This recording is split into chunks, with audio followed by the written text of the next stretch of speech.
ornaments and collars and purple raiment which was on the kings of Midian, and beside the crescent ornaments that were about the camels' necks. Because we have that Hebrew word there again, Saharon Yerakah, crescent moon ornaments. The Hebrew word Saharon Yerakah means crescent moon. That is what it means. It was worn by women. You see that in Yeshayahu, Isaiah chapter 3 verse 18. It was worn by kings, Judges chapter 8 verse 26.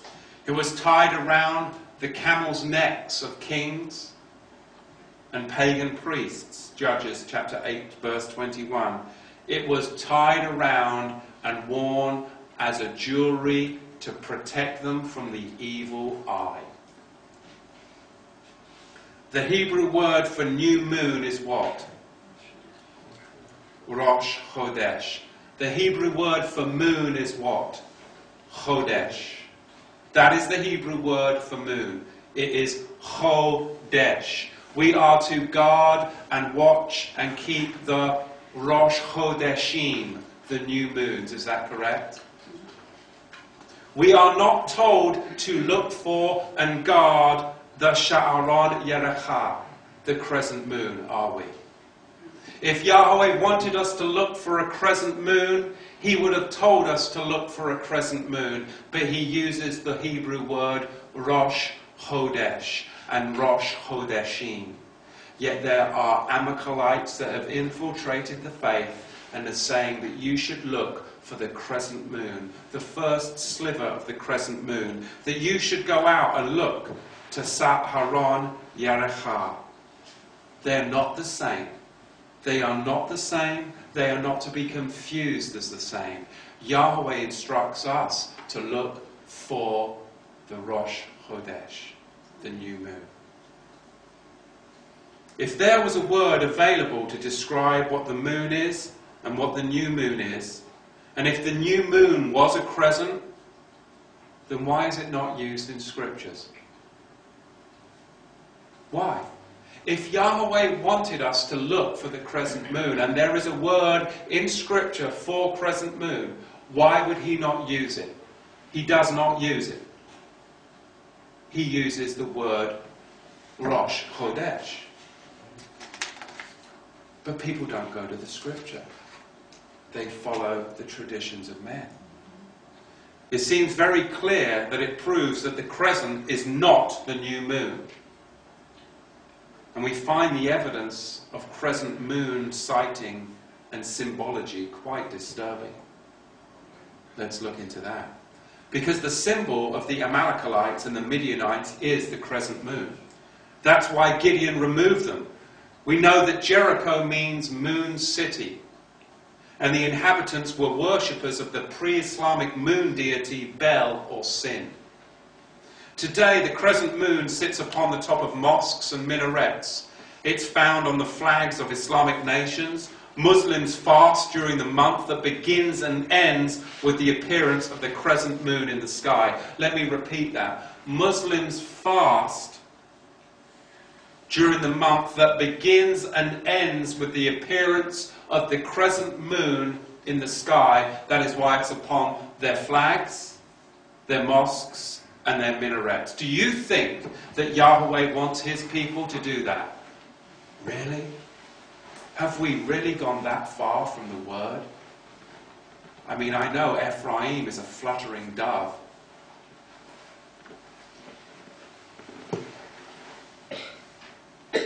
The crescent was a favourite amulet among many peoples in Western Asia. It represented to them the strength and protection of the waxing, not the waning moon. Did you get that? Because people say, oh no, Islam only looks to the waning moon. No.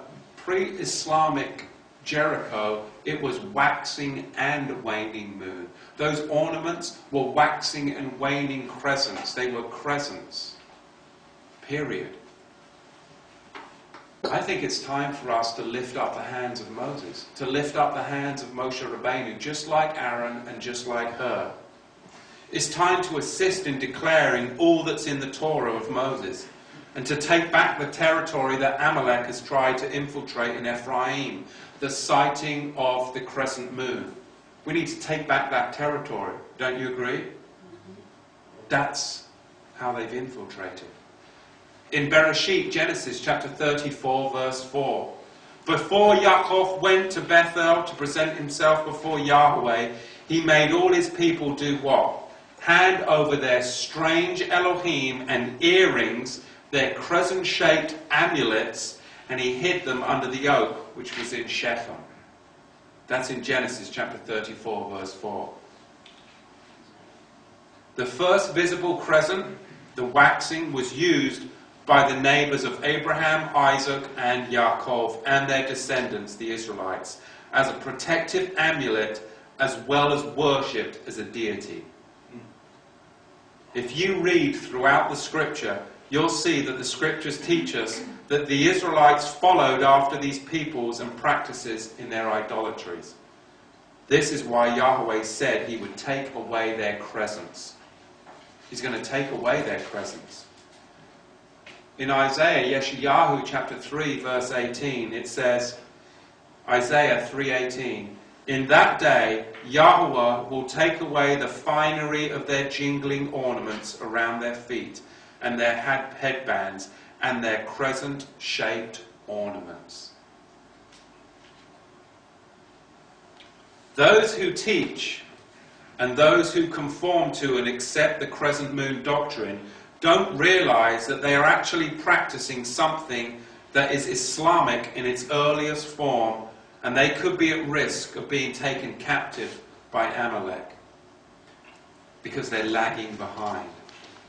They're lagging behind in an ancient pre-Islamic craft, whilst we here are trying to uphold the hands of Moshe and deliver what's in the Torah. That's all I want to do. That's all I desire to do, is lift up the hands of Moshe Rabbeinu and deliver what is in the Torah. There's no agenda apart from seeking the word of Yahweh. That's it. That's it.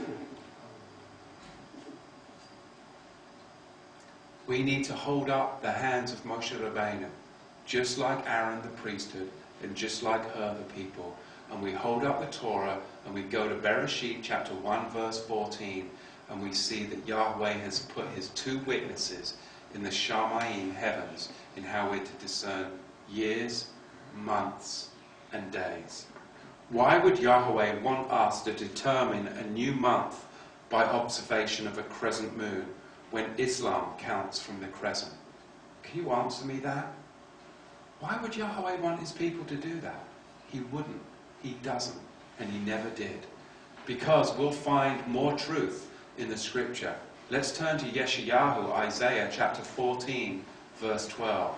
Isaiah chapter 14, verse 12. Many of you are familiar with this passage. How are you fallen from the Shamayim heavens, O Hillel, son of the morning, Ben Shechar? How are you cut down to the ground, you who did weaken the nations? For you have said in your Lev heart, I will ascend into the Shamayim heavens.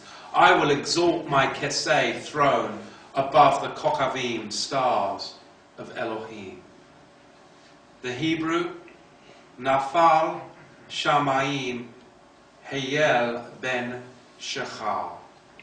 The Hebrew, Nafal Shamayim Hayel ben Shechar. Crescent moon, son of the morning. That is S period A period 10. The crescent moon, son of the morning. Lucifer in the Hebrew is Hillel. It means brightness, or in the Aramaic or Arabic, it means crescent moon. Hillel in Hebrew has the same meaning in Arabic, first developed in pre-Islamic Arabia. What is that shining brightness of SA10? It's the day star, Venus.